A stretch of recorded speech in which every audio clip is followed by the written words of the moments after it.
Lara as an icon to the younger generation, she's great because she is that kind of clean living, all-round good person.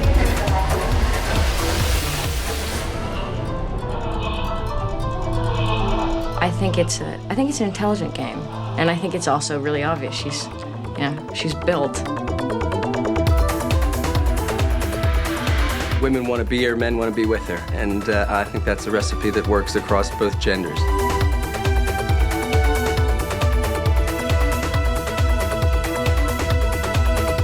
A video game for us is about escapism. It's a way of people maybe being something that they couldn't be in real life.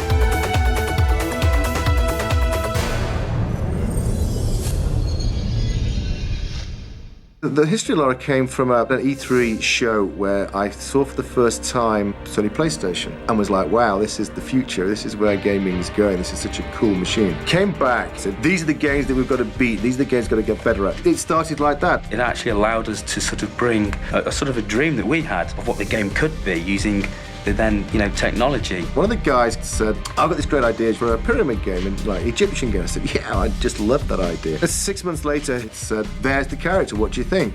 Very cool, but Indiana Jones, and it was this male character. And I said, where's his wit? We're gonna get sued. We need to change it. Literally a week later, I changed it, and there was Lara.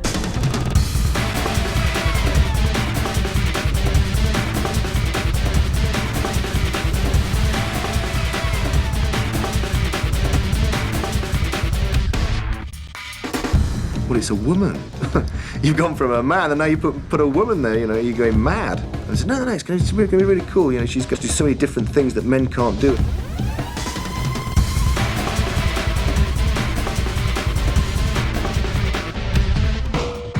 The game was about solving puzzles and looking after this character. And actually what we did, we wrote all the characteristics of the character down on a piece of paper. We wanted the character to certainly have an agility, almost a coyness. And the more we looked down this list, the more it pointed towards being a female character. She was called Lara Cruz. And then we had to change the name because Americans can't say Laura. Laura like an English Laura.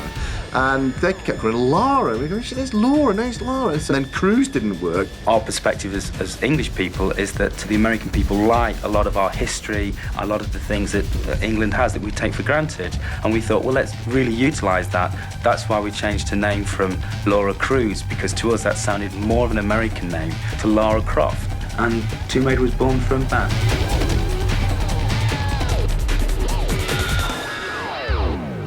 I think the game came at a breakthrough time in the industry. Technology took a significant leap from the sort of 2D graphics into 3D graphics. And the gameplay, which is very compelling. You're an adventurer, you're in a world, you're fighting, you're going around finding objects with a very involved storyline. Ah, Miss Croft. I take it you're ready to sign on. To what?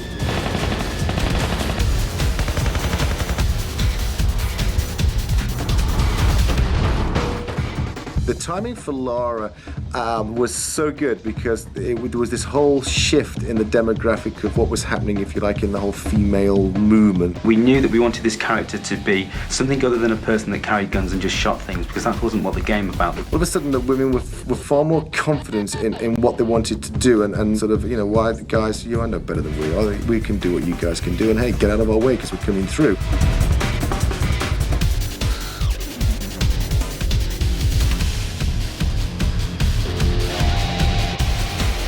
Certainly been other female characters in video games, but I think we were the first one really to take it and only be a female character. The easy option for us in Tomb Raider would have been to say, let's have a female and a male character, and you can select which one to be.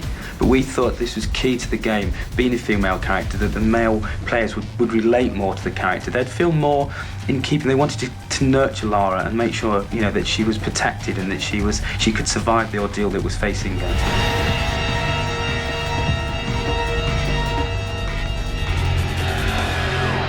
Tomb Raider 2, which is some 6 years ago now, when obviously the Lara sort of phenomenon was really taking off. There was almost a feeding frenzy around for what we were going to do next with Tomb Raider, and lots of people were actually asking and assuming that we were going to go off and do almost a computer-generated movie along the lines of sort of Toy Story, and I think they were very popular then.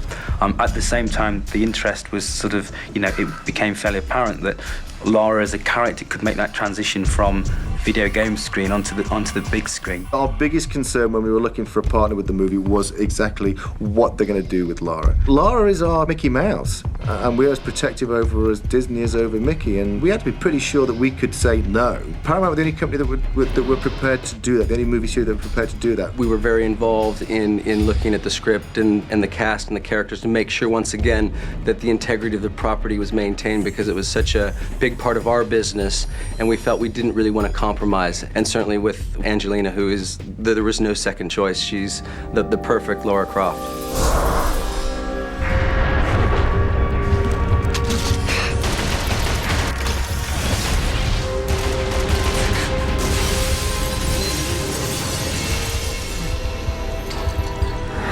In my opinion, I don't think they could have got anybody better to be Lara Croft. She has so many of the sort of attributes that we've always thought Lara. She is a very strong-willed person. She really just also got a very soft and feminine side. Angelina Jolie has all of those attributes. She really took it to heart. She accepted everything, all the challenges.